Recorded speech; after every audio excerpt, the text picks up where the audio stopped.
Meus amigos, a crise chegou para uma das maiores produtoras de etanol e açúcar do Brasil, a Raízen, mostrando que existe uma verdadeira crise no setor de etanol e açúcar no nosso país. Uma empresa quase que centenária que empregava milhares de pessoas e movimentava a economia de uma cidade inteira, foi obrigada a encerrar as operações da usina histórica, a usina de Santa Elisa, em Sertãozinho, interior de São Paulo, e demitir mais de 2.000 funcionários de uma única vez. E pasmem, tudo isso não tem a ver com a má gestão da empresa, também não foi falta de demanda, foi por um único motivo: o ambiente de negócios no Brasil se tornou hostil, caro e sufocante demais para esse mercado. Mas sabe o que é mais curioso nessa história toda? A Raízen é controlada pela Cosan, a empresa do bilionário Rubens Ometo, o maior doador da campanha de Lula em 2022, meu amigo. Ele doou R$1 milhão para o Lula. Foi o primeiro empresário a ser recebido pelo Lula após a posse e mais. O próprio Lula declarou que iria virar garoto propaganda do etanol brasileiro, exaltando justamente o setor que agora está entrando em um verdadeiro colapso, meu amigo. Ou seja, até os amigos do rei estão quebrando nesse momento. Quando uma potência como a Raízen começa a desmoronar, isso acende um sinal de alerta muito grave. Mostra que o Brasil virou uma armadilha até para as grandes indústrias, que já têm estrutura, têm tecnologia e décadas de experiência. E, infelizmente, esse não é um caso isolado. Várias outras indústrias estão seguindo pelo mesmo caminho e é mais um capítulo de um país que expulsa as empresas, desestimula o investimento privado e premia a ineficiência estatal com mais burocracia, mais impostos e mais intervenção política. E esse é o custo Brasil. O custo Brasil aniquila a competitividade de qualquer negócio. E, para piorar ainda mais, o tarifaço do Donald Trump acabou com a última vantagem competitiva que o etanol brasileiro tinha ainda lá fora. E o resultado? Queda drástica nas exportações, fábricas fechando as portas, regiões inteiras entrando em colapso e trabalhadores no olho da rua. Essa é a fotografia real da economia brasileira em 2025, goste você ou não. E a pergunta que precisa ser feita, meu amigo, é a seguinte: se até a Raízen, parceira do governo, está quebrando, quem é que vai sobreviver ao ambiente hostil da economia brasileira, hein? Bom, meus amigos, vamos começar aqui o giro fazendo meio que uma timeline. Lá em 2022, tá vendo esse senhor aqui, ó? Esse aqui é o Rubens Ometo, ele é o dono da Cosan e a Cosan é a controladora da Raízen, exatamente essa empresa que tá fechando as suas usinas. Mas o bilionário, ele é conhecido como o bilionário campeão do financiamento político, que fez uma doação generosa ao PT. Rubens Ometo, que já havia doado R$1 milhão ao partido, ao PT, em 2022 ele não ficou satisfeito, porque ele iniciou 2023 colocando mais R$1 milhão nos cofres petistas.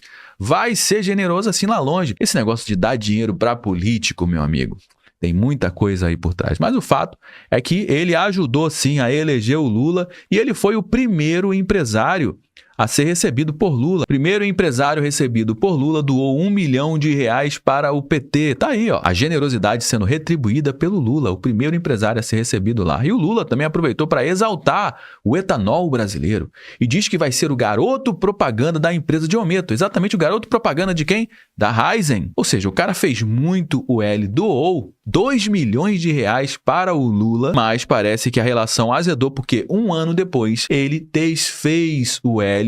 E olha só o que disse o Rubens Ometo, tá aqui ele novamente: estamos ferrados.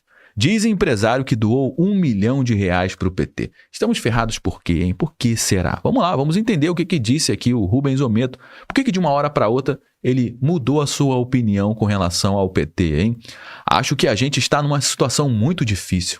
Cara, se está difícil por um bilionário, o que dirá para as pessoas comuns desse país, hein? Quando você é empresário e vê tudo o que está acontecendo, vê claramente uma política de partido. Agora que ele percebeu que o PT vai fazer sempre uma política de partido, colocando sempre a ideologia acima dos interesses da nação, agora que ele foi perceber isso, depois de doar R$2 milhões, que azar, hein? Uma política de partido de não reduzir gastos. Está muito fácil resolver. É só resolver o problema do déficit fiscal que tudo se assenta. Mas eles não querem fazer. Agora que ele foi entender que o Lula não está nem aí para esse negócio de déficit, de ter controle de gastos, de ter algum tipo de planejamento para a economia brasileira. O que o Lula quer, meu amigo, é que o Estado desenvolva a economia, que não tenha empresas que ficam enchendo o saco pelo meio do caminho. E parece que caiu a ficha para o Rubens Ometo que ele foi usado pelo PT. E isso realmente dói demais, né? Abre aspas aqui para o Rubens. O que vai acontecer? Os juros vão subindo, os investimentos que todo mundo fala que vai ter em infraestrutura, a parceria pública-privada, não vai acontecer. Por quê? Porque o empresário que investir com essas taxas de juros vai quebrar. E é exatamente isso que está acontecendo com a nossa economia. Estamos, desculpe o francês, estamos ferrados, porque a alta administração do nosso país acha que está certo e não quer fazer nada. É uma pena, completou o bilionário que foi usado pelo PT, que doou 2 milhões de reais para o Lula, obviamente porque ele tinha um interesse por trás disso, e os interesses que ele tinha, o Lula não foi capaz de cumprir com a sua palavra. E o que está acontecendo nesse momento? As empresas do Rubens Ometo estão passando por uma série de dificuldades, tanto a Cosan quanto a Raízen. Raízen fecha a usina no interior de São Paulo, demite cerca de 2 mil funcionários numa tacada só. A empresa decidiu vender também 3,6 milhões de toneladas de cana-de-açúcar para pagar parte das suas dívidas, uma dívida bilionária, ou seja, a empresa está fechando, está vendendo todos os seus ativos para angariar recursos para pagar a dívida e vai parar de produzir o etanol no nosso país. Usina Heiser quebrou, rapaziada. Polícia. Ó, tudo parado. Dispensou em geral. Fiz igual Barra Mansa. Só vim encerrar a festa aqui, rapaziada. Dispensou todo mundo. Ninguém ficou nem pra contar a história. Olha o tanto de polícia. Só tudo fazendo exame aqui. Nessa matéria que saiu aqui na Veja Negócios, diz que a Raízen vende tudo e o mercado tá de olho. Pois é, cheirinho de recuperação judicial no ar. Nos últimos 6 meses, o papel negociado em bolsa desvalorizou cerca de 27% em 6 meses, meu amigo. É uma desvalorização muito forte.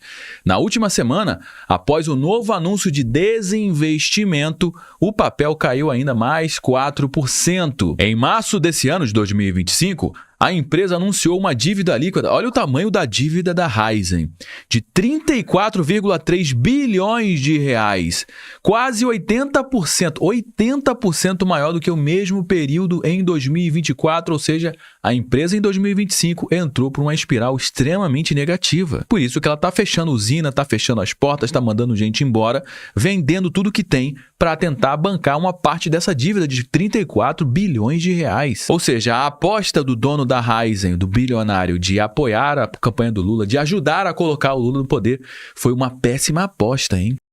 Bom, como você pode perceber, a crise da Raízen não é só um problema empresarial, ela é um retrato fiel da falência do ambiente de negócios brasileiro. A mesma empresa que recebeu promessas públicas de apoio do presidente da República, que tem como controlador o maior doador da campanha do Lula, que foi elogiada pelo próprio Lula como símbolo da nova economia verde, agora está fechando as portas, está fechando usinas, demitindo em massa e tentando sobreviver num cenário que virou um verdadeiro pesadelo econômico.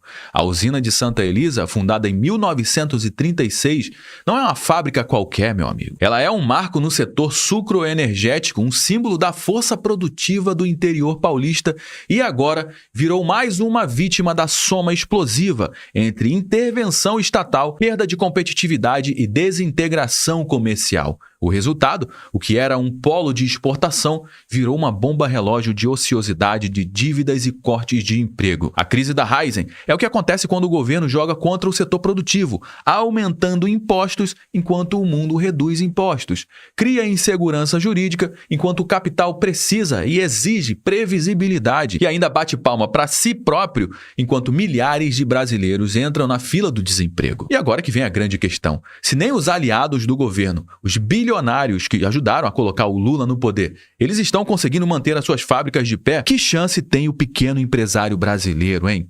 A verdade é que o modelo econômico atual não sustenta mais nem os seus próprios financiadores. E ao invés de rever as bases desse modelo de governo, econômico, o governo insiste em empurrar o problema para debaixo do tapete, jogando esse problema para frente.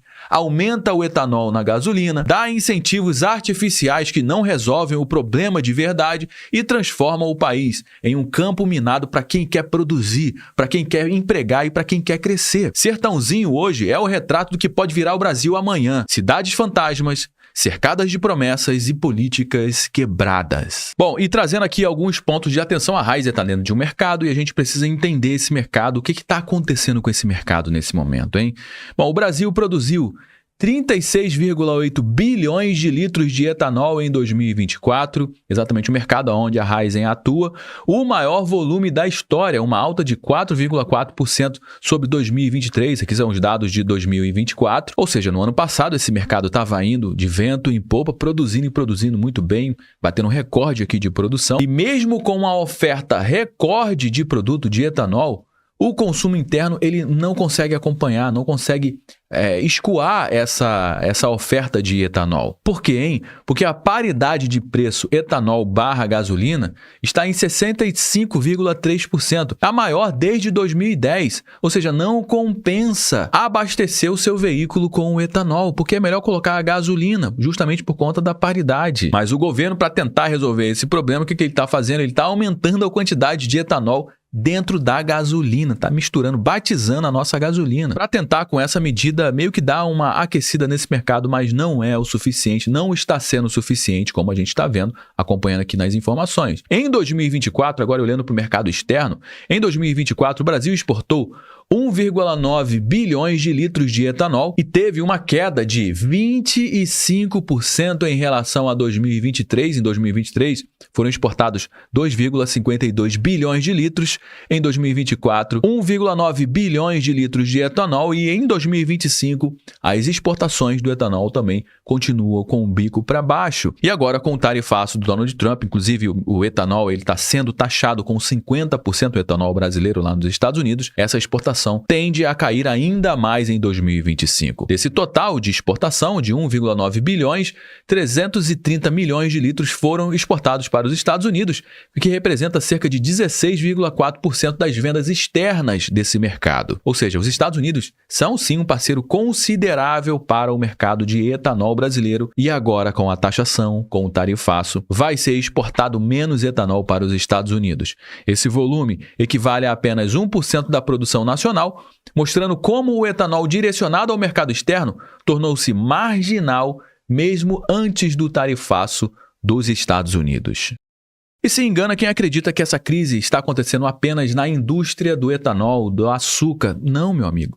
Está acontecendo essa crise em toda a indústria brasileira e não é após o tarifaço apenas. E sim, desde antes do tarifaço, como a gente está trazendo aqui as informações, as empresas estavam patinando. O tarifaço foi a última pá de cal apenas. E agora toda a indústria brasileira está espalhando aqui o número de empresas que estão dando férias coletivas e estão demitindo em massa. Olha essa matéria que acabou de sair aqui na Gazeta do Povo. Às vésperas do tarifaço, empresas brasileiras demitem e dão férias coletivas. No Sul, o setor madeireiro anuncia demissões e antecipa férias por causa do tarifaço do Donald Trump dos Estados Unidos. O setor madeireiro, que concentra cerca de 90% da sua capacidade instalada nos 3 estados da região Sul, é um dos mais afetados. Na semana passada, a empresa Sudati, que produz compensados de madeira, anunciou o desligamento coletivo de 100 funcionários de 2 fábricas na cidade de Ventania e Telêmaco Borba, no Paraná. Outra empresa, na Brasília, que fabrica produtos à base de madeira, 1.500 funcionários, mais da metade do quadro da empresa, entraram em férias coletivas pela mesma razão. Outra empresa paranaense, a Milpar, também fabricante de produtos de madeira,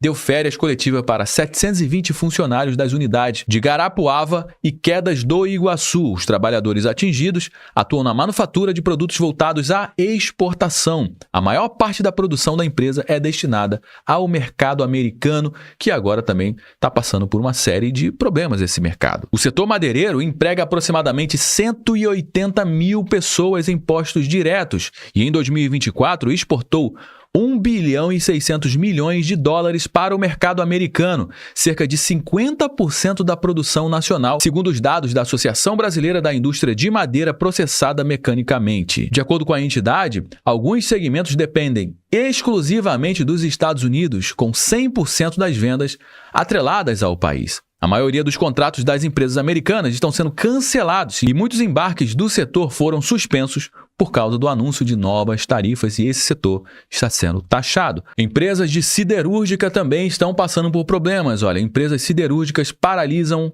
atividades em Minas Gerais. Nesta segunda-feira, a Fergubel, localizada em Matozinhos, na região metropolitana de Belo Horizonte, parou as atividades por 30 dias, colocando em férias coletivas todos os seus cerca de 150 funcionários. Nessa outra matéria que saiu aqui no Clique Petróleo e Gás, está dando destaque para um dos maiores cortes de emprego da indústria brasileira nos últimos anos. A Britânia demitiu 860 funcionários na Philco, em Manaus, e escancarou a crise na Zona Franca. Ou seja, demissões em massa estão acontecendo na nossa indústria em vários setores aqui no nosso país. Mesmo antes do tarifaço do Donald Trump, a situação já estava complicada e agora com o tarifaço dos Estados Unidos, cara, foi a última pá de cal. A nossa indústria pede socorro, os empregos pedem socorro, a nossa população pede ajuda e quem poderia resolver esse problema, na realidade, não está nem um pouco interessado em realmente resolver o problema. Por quê? Porque o nosso governo tem colocado a sua ideologia acima dos interesses do cidadão brasileiro. Bom, meus amigos, já trouxe algumas informações do nosso conteúdo de hoje. Todo mundo já sabe que o nosso bate-papo não finaliza quando o vídeo acaba. Na realidade,